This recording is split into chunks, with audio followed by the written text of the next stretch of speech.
वैसे तो ये काम पाकिस्तान की गवर्नमेंट को खुद करना चाहिए, पाकिस्तान की एजेंसीज को खुद करना चाहिए था कि जी ये इस किस्म के लोग जो हमने पाल रखे हैं, जिनके जैसे कि अब ये जो इंडिया रहा है ये मूडी का इंडिया है। इजराइल की जानिब से इंडिया को एक बड़ी खुशखबरी मिल गई है। आज जेरूसलम के अखबार ने नरेंद्र मोदी के बारे में लिखा है कि इजराइल को नेशनलिज्म नरेंद्र मोदी से सीखनी चाहिए। इंडिया, रशिया, ये ममालिक वसाइल के लिहाज से अगर आप इन ममालिक के अंदर रिसोर्सेज का जिक्र करें तो आपको पूरी दुनिया के अंदर वो चीज़ नहीं मिलेगी।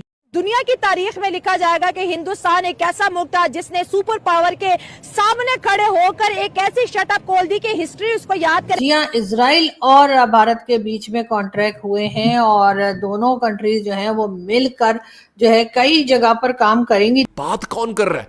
ये बात मैं नहीं कर रहा, इस पे बाकायदा तौर पे अल जजीरा ने रिपोर्ट जारी की है। अच्छा, वैसे जो इसराइल और भारत में 1960 की दहाई में फौजी ताउन शुरू हो गया था, लेकिन अब मोदी और नेतन्याहू इसे एक नई बुलंदियों पर पहुंचाना शुरू हो गए हैं। तो थिंक अब ये क्या इसराइल अपने ग्रेटर इसराइल के हदफ की तकमील की तरफ जा रहा है? आज हालत ये है कि पाकिस्तान का टीवी चैनल हो, पाकिस्तान के यूट्यूबर्स हो, पाकिस्तान की गवर्नमेंट हो, पाकिस्तान की मिलिट्री एस्टेब्लिशमेंट या किसी को भी देख लीजिए, सबके सब इस वक्त पीएम मोदी से बात करने के लिए या फिर भारत के साथ दोबारा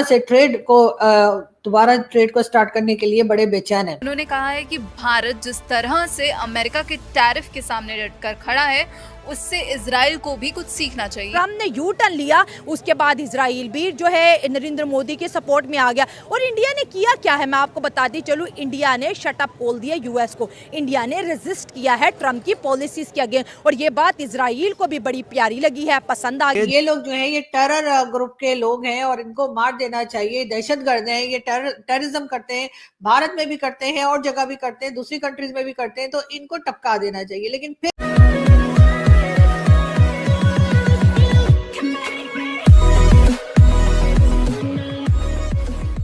नमस्कार दोस्तों, अब यहाँ पर बात हो रही है कि पिछले दिनों इसराइल के एक न्यूज़पेपर में एक चीज़ यहाँ पर प्रिंट की गई थी कि भाई अगर सही मायनों में कुछ सीखना है ना तो मोदी से सीखना चाहिए।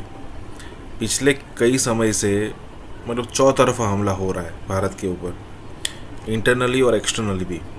चाइना के साथ सिचुएशन वो हुई थी, चाइना को हमने टफ टाइम दे दिया, अब चाइना नॉर्मल करने की ट्राई कर रहा है। पाकिस्तान के साथ भी 2-3-4 बार हो चुका है हमारा, ठीक है।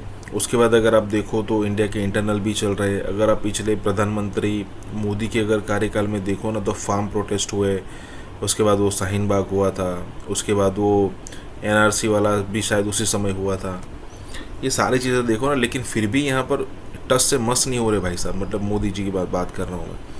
और जब इस टाइप की सिचुएशन होती है ना तो एक केस स्टडी बन जाती है, और ये सारे फैक्टर को लेकर ही इजराइल ये बताने की कोशिश कर रहा है कि भाई हमें जो है वो मोदी से सीखना चाहिए। इसी के साथ ये वीडियो शुरू करते हैं। और हाँ दोस्तों, हो सके तो सुपर थैंक्स के ज़रिए हमें सहायता भी ज़रूर करें। इजराइल की जानिब से इंडिया को एक बड़ी खुशखबरी मिल गई है। आज जेरूसलम के अखबार ने नरेंद्र मोदी के बारे में लिखा है कि इजराइल को नेशनलिज्म नरेंद्र मोदी से सीखनी चाहिए। उसने नेशनल ऑनर को स्ट्रेटेजिक एसेट्स के तौर पे यूज़ किया है। ये देखिए, ये हम बात कर रहे हैं बिल्कुल जब ट्रम्प ने यू टर्न लिया, उसके बाद इजराइल भी जो है नरेंद्र मोदी के सपोर्ट में आ गया। और इंडिया ने किया क्या है मैं आपको बताती चलूँ। इंडिया ने शटअप खोल दिया यूएस को, इंडिया ने रेजिस्ट किया है ट्रम्प की पॉलिसीज के, और ये बात इजराइल को भी बड़ी प्यारी लगी है, पसंद आ गई। बेसिकली अमेरिका जो है ना पूरी दुनिया में कंट्रोल करना चाहता है, लेकिन अब इंडिया जो है ना अब उस लेवल पे आ गया है, उनका जीडीपी, उनकी जो है ना ग्रोथ, कि अब वो उसको टक्कर देने चाह रहे हैं। हाँ। लेकिन ट्रम्प की कोशिश है कि हम किसी तरीके से इंडिया को नीचे लगा लें, लेकिन हम इस पे अप्रिशिएट करेंगे मोदी की इस बात पे कि वो स्टैंड ले रहा है। जो इससे पहले पाकिस्तान से होके नरेंद्र मोदी को अप्रिशिएट कर रहे हैं, क्यों नहीं, बेसिकली मैं उसकी पॉलिसीज़ को अप्रिशिएट कर रहा हूँ, जो कि पाकिस्तानी सियासतदानों को सीखना चाहिए कि जब कोई बहादुर भी हो तो अगर आपके ऊपर अपने ऊपर स्किल है आपकी और आपकी ग्रोथ इस लेवल पे आ चुकी है तो आप अपने से ऊपर के भी लेवल के बंदे को कर सकते अगर आप डिलीवर कर सकते हो तो फिर घबराने की जरूरत नहीं है, ठीक है। सर, आज इजराइल के अखबार में आया है कि इजराइल को भी मोदी से सीखना चाहिए, और किस तरह के उन्होंने वो नेशनलिस्ट पर्सन है और उन्होंने नेशनलिज्म को स्ट्रेटेजिक एसेट्स के तौर पर इस्तेमाल किया, जहाँ पे जापान इतना, देखिए इंडिया से तो जापान 100 साल आगे है और जापान ने अमेरिका के आगे घुटने टेक दिए और उनकी डील मान ली कि जैसे अमेरिका कहता है हम कर लेंगे, लेकिन इंडिया ने नहीं मानी। और ये चीज़ आज इजराइल अप्रिशिएट कर रहा है और अपने यहूदियों को बता रहा है कि भाई हिंदुइज़म से सीखो कि कौम और मुल्क से मोहब्बत कैसे करनी है। देखिए उसमें दो चीज़ें हैं। इसराइल जो है ना वो बेसिकली इंडिया को अप्रिशिएट कर रहा है क्योंकि उनका मीडिया ये चीज़ चाहता है कि भाई इसराइल जब तक जंग में रहेगा तो उनके लोग तरक्की नहीं कर सकते, क्योंकि आप भी देखिए अगर घर में सैलाब आए या कोई भी ऐसी चीज़ें हों तो आप ग्रो नहीं कर सकते। लेकिन अब वही बात है कि इसराइल जो है ना वो अमेरिका के कहने पर चलता है और अमेरिका हमेशा उसका एक ही मकसद है कि पूरी दुनिया को अपने कंट्रोल में रखना और किसी को ऊपर नहीं आने देना, क्योंकि अमेरिका के लिए एक इशू है कि चाइना अगर आगे चल गया विद इन 10 to 15,000 ईयर्स वो इस लेवल पे आ जाएगा कि अमेरिका को टक्कर देगा, जो कि उन्हें लगता है कि अब हमें ये चीज़ नीचे लेके आनी है। हाँ, ठीक हो गया सर।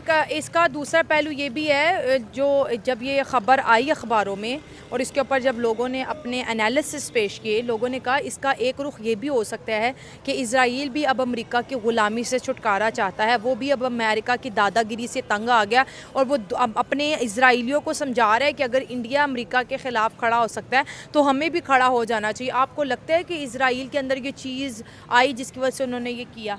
देखिए पहला स्टेप लेना ही मुश्किल होता है।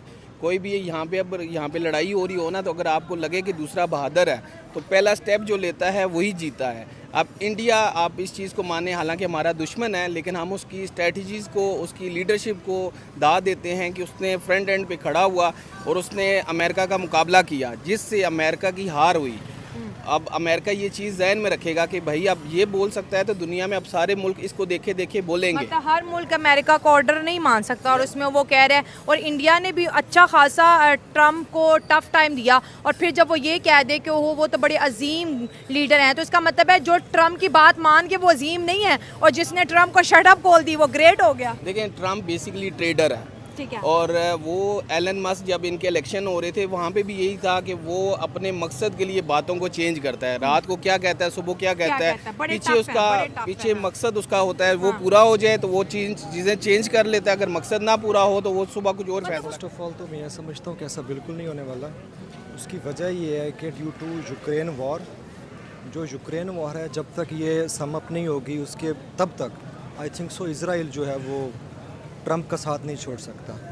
और बाकी जो ट्रम्प साहब ने भी कहा है कि मोदी ज़ार ग्रेट आला है, उसकी वजह एससीओ समिट बिल्कुल हो सकता है, because to contain China in the subcontinent you know, उसका फिर ये होता है कि जब जो इंडिया की जो मेन पॉलिसी है, जो डिप्लोमेसी इंडिया की है, वो है न्यूट्रलिज्म पे बेस्ड करती है। तो हमेशा इंडिया ने यह स्टांस लिया है कि we will never ever make an ally जो हमारे एसेट्स के, हमारे जो कॉरपोरेट इंटरेस्ट हैं उसके ख़िलाफ़ हो।